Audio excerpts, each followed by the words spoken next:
Alright everybody, hello and welcome. As always, I'm Sean, this uneducated gamer, and welcome to the beta. The Football Manager 2016 beta is out, and it's a magical time of the year. People get excited about Christmas, Easter, whatever religious deity festivals you guys follow. But Football Manager release season is always a very hectic time. Unfortunately, over the last couple of weeks, I've had exams and shit, but really, I've been playing this game in secret. And I thought maybe by not recording it, I was getting away with it, and it wasn't, ruining my education, but whatever. It's fine. Now, the last 2 years, I've been absolutely cursed. Dover, who I was originally going, went and selfishly got themselves promoted and then did so well last year in the real world, finishing 6th in the Conference National, that they actually stayed up, which means we won't be going them this year. And Bromley, who we, of course, had that great save with in our worst to first challenge last year, went and got themselves promoted in the real world and went up as champions of the Conference South. So this year, we need to find a new team again, and thankfully there is a very interesting team already involved.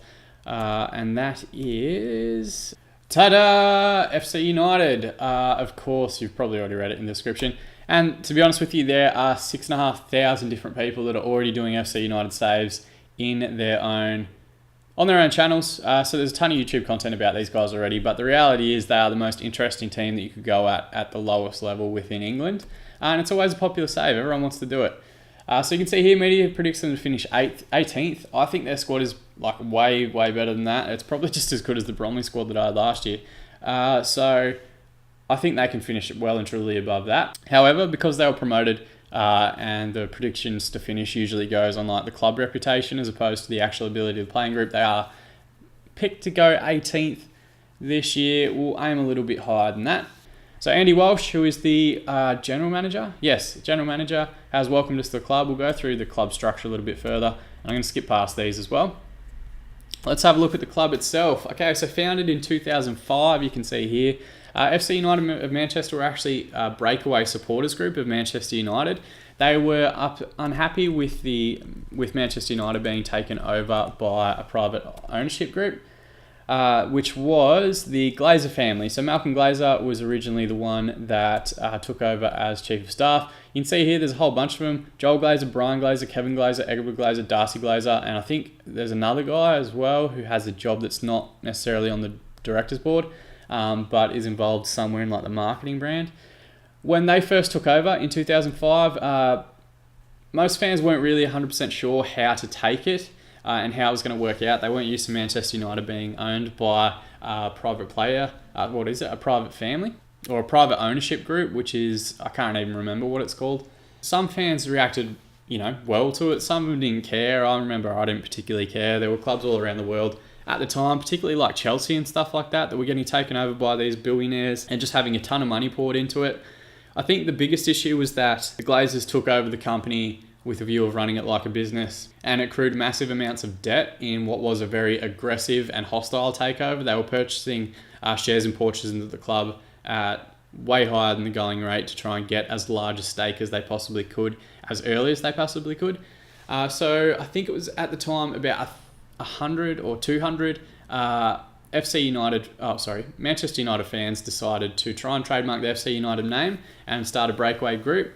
And this was in a time before Kickstarters were commonplace. They actually set up a website and they found over 4,000 people that were willing to pledge money to FC United as a club from all around the world before they'd even kicked the ball. And before the club even had anything other than a name, it already had £100,000 raised and in the bank from those 4,000 backers. And those 4,000 people and fans became the initial members of FC United. They tried to trademark that name and it was rejected by the Football Association for being too generic. So they voted on a whole bunch of different ones, that same group of 4,000. Some other suggestions included AFC Manchester 1878, Manchester Central, or Newton Heath United, which was the original name of Manchester United. Eventually they decided on FC United of Manchester, though let's be honest, it goes by FC United as a shorter abbreviation the majority of the time.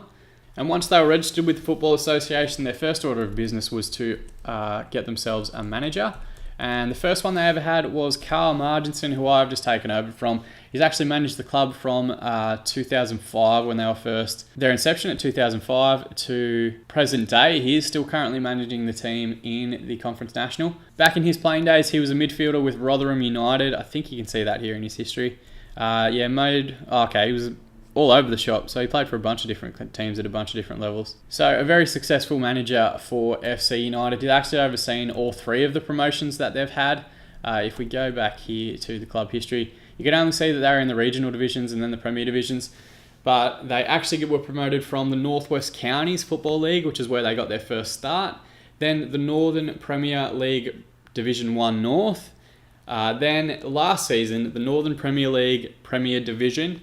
That's a tough one to say. That's a bit of a tongue twister. But they actually went up as champions. Despite starting the season with only 12 points from their first 8 games, they had a streak of 21 games without a loss that ran from December 2014 to April 2015. And in that period, it included 16 victories and saw them promoted as champions. They went up with about a 5-point buffer, I think, on the team in second. But it saw them have their highest ever finish, and they went up as champions and now into the Conference North. So the highest league they've ever been in, and it kind of explains them being expected to finish 18th in the league. Though the reality is I think their squad is a lot better. I think I already mentioned that earlier, but it's a bit different for teams that usually see in the Vanarama North. They do have some debt at the moment, which is due to their new stadium, Broadhurst Park, which we'll go through further in a minute. But they do have a pretty consistent income base, so their finances are actually really good, much better than you would expect any of the other teams in the Conference North to have. So you can see here they've already got $387,000 in the bank, which is a ton of money.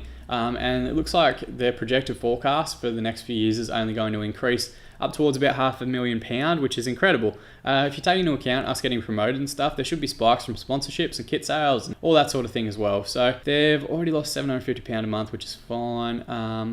But you can see here it's also projected to go up. I'm going to make a quick... They actually have a healthy transfer budget. We're not really going to need it. They also have a healthy wage budget, but a few of their squad is on non-contracts as well. So you have to take that into account. But it's really interesting to have a team whose finances are managed so well. But I think having a pretty regular supporter base and around 1,800 members each, or 1,800 season ticket holders each year, really helps add to that bank balance. So if we can remain responsible with the money and not go throwing it around willy-nilly without at least getting promoted first, then I think this could be a really successful save. They have the infrastructure in place with their new ground as well. Speaking of, since 2005, they've ground shared with a few different clubs. Bury, or how, I don't actually know how you pronounce it, but we'll go with that. Bury, they ground shared with them at Gig Lane, not named after Ryan Giggs, but named after, well, I don't know what it was named after, to be honest with you. But yeah, they ground shared this facility for the majority of their playing time up until the purchase of Broadhurst Park, which they moved to in May 2015. So still a relatively new ground. It's barely been used. But during the period with Bury, they actually used 6 other stadiums as well if there were fixture clashes. Altrincham's Moss Lane. Altrincham are now in Conference National. They used Stainton Park, Ewan Fields, Stalybridge Celtics Ground, Bower Fold, which we'll play at this year. They're actually in the same division as us, as well as Curzon Aston as their ground, Tameside Stadium. So we already have 2 teams in our division that we have kind of a healthy or at least competitive rivalry with in Stalybridge Celtic and Curzon Ashton because we've used their grounds before. We'll have another one with Bury when we eventually get up to that like League 1, League 2 standard because we had such a long history sharing their ground. And next season, if we get promoted and they don't get relegated, Altrincham's Moss Lane should be a ground that we're familiar with, having used it as our own home. But Broadhurst Park, where we are now, as I mentioned, has only just opened. The stadium condition is very good because it is brand new. Unfortunately, the facilities aren't that great. It's poor training facilities and poor youth facilities, but that's still better than most of the others in the division. The rest would all be very poor. I've got basic corporate facilities and the pitch condition is still pretty good. So brand new stadium is the reason why we have that £500,000 debt that we'll be paying off both this season and the next. However, there seems to be healthy income coming into the club, so it may not be quite financially devastating as we thought. And if I can bring success to the team, we're going to get bigger crowds in. Maybe we go on an FA Cup run or something like that. We can use all of this 4,238 capacity. Only 510 seated though, that's weird. Must be a terrace or something. But yeah, it's definitely an exciting time to be part of the club. And one of the big reasons I've decided to go them is that they have rivals in every division. We've already spoken about some that they have ground shares with. They have a competitive rivalry with Chorley because Chorley have also followed a similar spike in terms of their recent league positions. They were down in the regional first divisions as well. And then they were promoted a season ahead of FC United into the regional premier divisions. Then up, of course, into the Vanarama Conference North. So there's already competitive rivalry there. So we'll have one in this division this year, as well as one with Bradford PA as well. They're still in our Division 2. So there's just a ton of teams that we already have a natural affinity with in this division and the one above as well. Flixton is a local team that we might play against. No, they're in the lower league, so screw them. We don't have to worry about them. And of course, Manchester United. So much of their history is going to be intertwined with Man United and how they're doing at that particular time. They've obviously taken on the fierce rivals of Manchester United as well in Leeds, Liverpool and Man City. So an exciting time to be a part of it. You can see here Carl Margison's the only legend at the club, and he deserves to be. 10 years and 3 promotions in that time, taking them from what was basically an idea in 2005 to a team that's only 6 divisions below Manchester United, the club from which it spawned. Robert Nugent, David Chadwick, Jonathan Mitten, Rodri Patterson, Jerome Wright and Steve Torpey. Jerome Wright is the only one that's still a player accessible in the game, and he's actually still at the club at the moment, but we'll talk about him further later. Hopefully I can get my name in along here within a season or two, but we'll see how we go.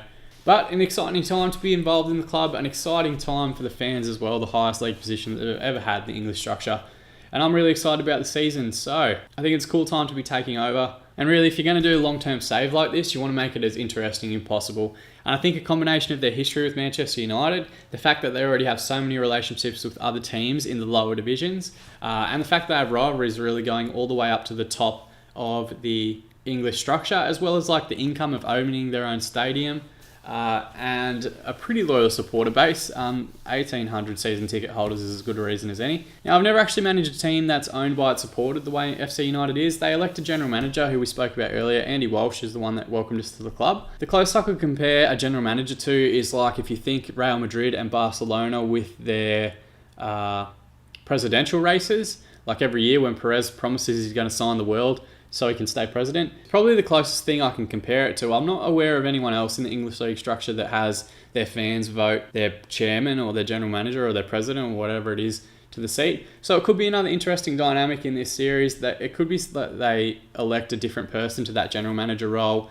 each year. I don't think there's another election until October, so we'll deal with that then. Hopefully no one comes in and wants to immediately sack me, but we'll see what our results are like then. But those same supporters, and members, also get to decide things like who's going to be on the board that year, the designs of the kits, the designs of the logos, the decisions made regarding Broadhurst Park as the stadium were all voted for by the membership group. And they also vote on things like season ticket prices, prices for the FA Cup if we go on an FA Cup run. I think they also decide the amounts of money to be dispersed amongst the playing group, and like the wage budgets and all that sort of thing. But that feverish support is another reason that I'm really excited about this series and where it's going to go. They actually have really good attendance, both home and away. I think in their very first season, they had the second highest average attendance outside of league football. So anywhere lower than League 2, they had the second highest attendance in their first ever season, which makes sense to me. If someone's going to go all the way to watch Manchester United play at Old Trafford, they're definitely going to go and check out other football games in the area. And I'm sure FC United is one of the biggest ones that they would have heard of. Like, I'm sitting here in Australia and I've known who FC United was for the last 10 years since they were first founded. So I think maybe their club reputation being local is a little bit unfair. It should probably be a little bit more than that, given that I'm sitting here in Australia and know exactly who they are. Those attendances did dwindle over a few years. They did kind of get stuck in this area where they were in around the same divisions for 6 or 7 years in a row. However, last season, going up and getting promoted, they had the 4th highest attendance of any team in non-league football. When you consider teams that have dropped down from like League 2 into Conference National, that's actually a really impressive number. So we should be able to get good gates through the door in the new stadium, maybe a couple of sellouts throughout the year, and really boost our bank balance and move the club forward and hopefully to professional status relatively quickly. That would be cool. But yeah, I'm super excited for a ton of reasons about this series. I hope you guys are as well. If you want to chuck a like or subscribe to keep up to date with the series, you're more than welcome to, but I'm never going to ask you to. I just appreciate your views, so thank you very much for watching. If you have watched the Bromley save, you'll probably follow a similar structure this year as well. We'll play maybe like 1 or 2 games a month as sort of like a highlights package, so we might do 1 or 2 games for August, 1 or 2 for September, rather than every single game. It gets a bit boring, a bit repetitive very quickly if you try and cover all the games in your series. So we'll follow a similar structure, but rather than have a big long episode at the start of the season like I have in both my Melbourne City and Bromley careers, I'm going to break it up. So we're going to end this episode here as our club history episode. And we might come back in the next episode and cover things like our team. We'll go through and introduce you to the entire playing group, which I'm very excited about. And we might also go through things like the tactic as well. But as always, I've I've been Sean, this uneducated gamer, finally playing the FM beta and getting to upload some of it to YouTube. I'm very much looking forward to this series. I hope you guys are as well. So I look forward to seeing you in future episodes, and thanks again for watching.